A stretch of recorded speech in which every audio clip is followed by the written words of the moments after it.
నిధులు వచ్చుడో ఇద్దరం సచ్చుడో అని చెప్పి అన్నాడు. ఇద్దరు చచ్చిపోతారట. జంతర్ మంతర్ దీక్షలో తేలిపోవాలి, నేను రెడీ, కేసీఆర్ ను తీసుకురండి అని చెప్పి ఇక రేవంత్ రెడ్డి ఇక తిక్కలేసినట్టుంది నిన్న. ఇక తిక్కలేసి ఒక మాట ఒకటే అన్నాడు ఇక డైరెక్ట్, దీక్ష చేద్దాము అయితే మనం సచ్చుడో లేదంటే నిధులు వచ్చుడో ఇద్దరం కలిసి చేద్దాం పా అంటున్నాడు.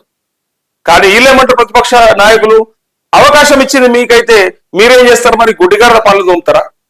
మీరు చేయకపోండి, మీకు ఇచ్చిన ప్రజల అవకాశం మేము ఎందుకు వస్తామని చెప్పడానికి ప్రతిపక్షం ప్రయత్నం చేస్తుంది. కానీ రేవంత్ రెడ్డి ఏమన్నాడంటే ఇక మొన్న కూడా అట్లనే సేమ్ డిఎస్సి వాళ్ళకి సంబంధించినటువంటి ఆస్పిరెంట్స్ అంతా కూడా విద్యార్థులంతా రోడ్లపైకి వచ్చి మరి మాకు డిఎస్సి పోస్ట్ పోన్ చేయండి, గ్రూప్ 2 పోస్ట్ పోన్ చేయండి అని చెప్పి మాట్లాడినప్పుడు ఆనాడు కూడా ఇట్లనే సేమ్, అరే పిల్లల్ని ఎందుకు చంపుతున్నారు, పిల్లల్ని ఎందుకు బాధ పెడుతున్నారు, పిల్లల్ని రోడ్ల మీద తీసుకొచ్చి వాళ్ళని ప్రోద్బలం చేసి మరి వాళ్ళని అనవసరంగా ఇబ్బందుల పాలు చేస్తా ఉన్నారు. వాళ్ళు కాదు చేయాల్సిన దీక్ష చేయాల్సింటే నువ్వు చేయాలి హరీష్ రావు, నువ్వు చేయాలి కేటీఆర్, కావాలంటే ఉస్మానియా యూనివర్సిటీలో మీరు కూర్చోండి, అయితే పోస్ట్ పోన్ అవుడో లేదా మీరు సచ్చుడో అని ఆ రోజు అన్నట్టే ఇప్పుడు కూడా అది చెప్తా ఉన్నాడు. కేంద్రం నుంచి నిధులు రాలేవు కాబట్టి ఆ నిధులు రావాలంటే మరిద్దరం కలిసి జంతర్ మంతర్ కాడ దీక్ష చేద్దాంప, అయితే నిధులన్నా రావాలి లేదంటే మరిద్దరం చావాలని చెప్పి అంటా ఉన్నాడు. ఈయనకి ఇది అలకగా దొరికింది ఇక రేవంత్ రెడ్డికి. అందుకే ఏమంటున్నాడు, ఇగో ఇద్దరం కలిసి దీక్ష చేద్దాం, డేట్ ను బీఆర్ఎస్ నేతలే డిసైడ్ చేయాలి, సాగు నోట్లు తలబెట్టి రాష్ట్రాన్ని సాధించమని మేము చెప్పుకోలే, దీక్ష చేపట్టి 24 గంటలు గడవక ముందే నిమ్మరసం తాగలే, 10 ఏళ్లుగా బీఆర్ఎస్ బీజేపీ మధ్య బంధం, మోడీకి ఊడియం చేసిన కేసీఆర్ కేంద్ర బిల్లులన్నింటికి పూర్తిగా మద్దతు ఇచ్చారు, మోడీకి బీజేపీకి వ్యతిరేకంగా మాట్లాడేందుకు ఆయనకు ధైర్యం లేదు, వ్యతిరేకంగా పెట్టిన తీర్మానానికి అందుకే గైర్హాజరు, లోక్సభ ఎన్నికల్లో ఓడిన బీఆర్ఎస్ బుద్ధి మారలే, తండ్రి ద్వారా మేనేజ్మెంట్ కోటా రాజకీయాల్లోకి కేటీఆర్, ఆయన ఇంకా అహంకారం వదులుకోలేదు, తెలంగాణపై కేంద్ర ప్రభుత్వానికి కక్ష, రాష్ట్ర ప్రయోజనాల కోసం ఢిల్లీ వెళ్లి 3 సార్లు ప్రధాని కలిసా, పెద్దన్న పాత్ర పోషించి ప్రజాస్వామ్యయుతంగా తెలంగాణకు నిధులు ఇవ్వాలని కోరాం, రాష్ట్రం రూపాయి ఇస్తే తిరిగి వస్తున్నది 43 పైసలే, శాసనసభలో సీఎం రేవంత్ రెడ్డి అంటూ పూర్తిగా ఇక కేంద్రం ప్రవేశపెట్టినటువంటి బడ్జెట్ కు సంబంధించి ఏం చెప్తా ఉన్నారంటే, మాకు ఒక్క ప్రత్యేక అంటే ఏదైనా ఒక ప్రాజెక్టుకు సంబంధించి ప్రత్యేకంగా నిధులు కేటాయించలేదు, రాష్ట్రానికి న్యాయంగా రావాల్సినటువంటి పన్నుల రూపేణ వచ్చే బడ్జెట్ తప్ప, అది తప్ప ఇంకా వేరే ఏది కూడా ఇవ్వలేదు. ఎందుకంటే ఇటు పక్క బీహార్ కు అటుపక్క ఆంధ్రప్రదేశ్ కు మాత్రమే వచ్చినాయి.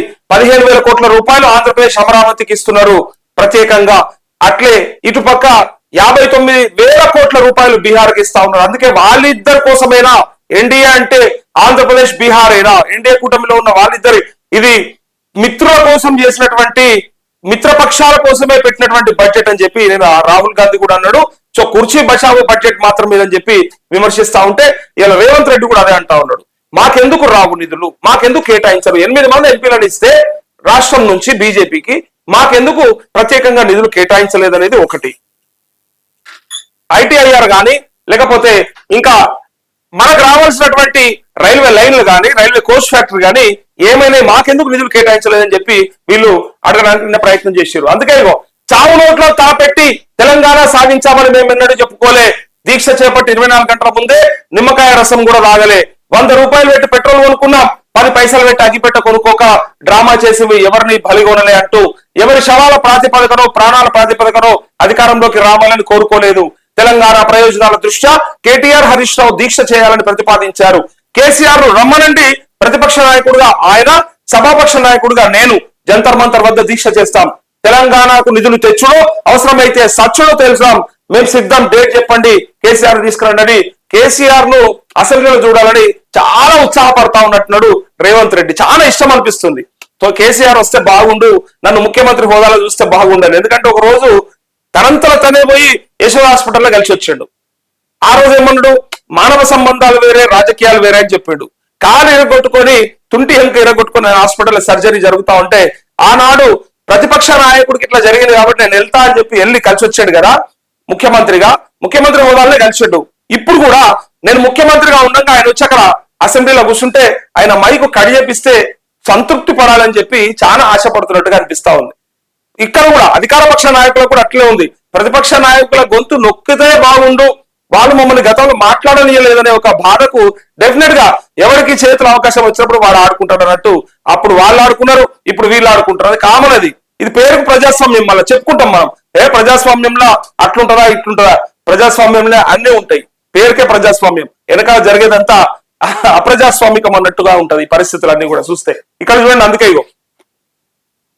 ఈయన ఏమంటారంటే కేటీఆర్ ఢిల్లీలో ఆమరణ దీక్ష చేయండి అని చెప్పిండు. మంత్రులంతా సచ్చే వరకు కూర్చోండి, మంత్రులంతా సచ్చేదాకా కూర్చోండి అని చెప్పి ఈయన అన్నందుకే ఈయన ఏమన్నాడంటే ఇదంతా ఎందుకు లొల్లి, మీ బాపుని రమ్మను, మీ నాయనని రమ్మను, ఇద్దరం కలిసి జంతర్ మంతర్ అక్కడ కూర్చొని ఎట్లయితే అట్లయితే అని చెప్పి పిలుస్తాను. అందుకే మంత్రులంతా సచ్చిదాకా కూర్చోండి, మేము అండగా ఉంటాం, కేంద్రంతో కొట్లాడతాం.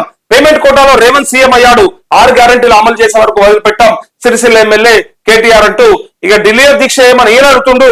అన్నింటికి మేమే దీక్ష చేస్తే మీరేం చేస్తారు అంటే గుడ్డిగాడ పనులు ఉంటారా అని అడుగుతున్నట్టు ఆయన ఉద్దేశంలో. ఇగో అన్నింటికి మేమే దీక్ష చేస్తే మీరేం చేస్తారు?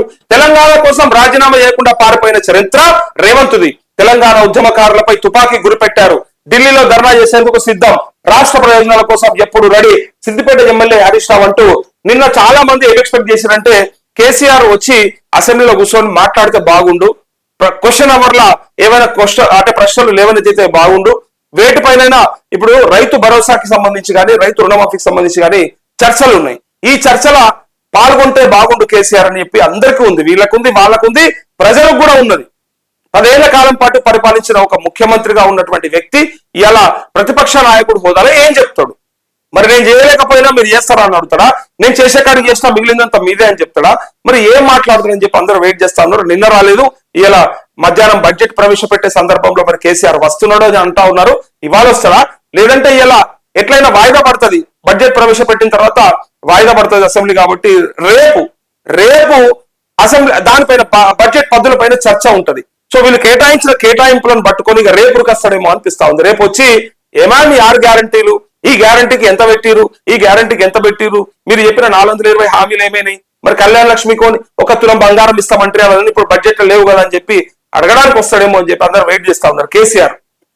అందుకే ఆయన ఏమంటున్నాడు, అన్నిటికీ మేమే చేస్తే మీరేం చేస్తారు అని అడుగుతా ఉన్నాడు.